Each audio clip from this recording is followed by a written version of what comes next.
Subscribe now.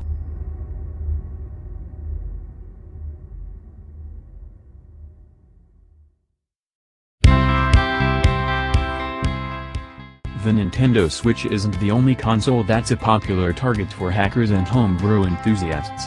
The PlayStation 4 system has been hacked, bringing a flood of pirated software and the chance for tinkerers to play their own PlayStation 2 games on the more modern console.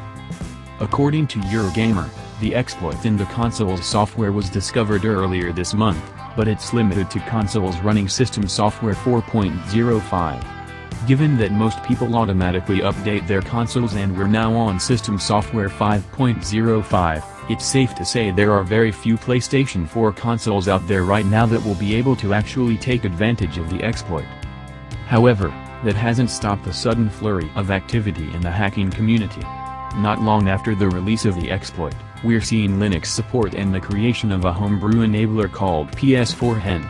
Now, hackers are able to install package files on PS4 consoles, use tools to decrypt games, and then repackage and install them on hacked consoles. Such is the popularity of the idea of backwards compatibility. Work is also underway on reverse engineering popular PlayStation 2 games so that they can be played on the PlayStation 4. PlayStation 2 emulation is a feature that exists at system level on the PlayStation 4 console, and it offers games which tap into it a resolution and performance boost.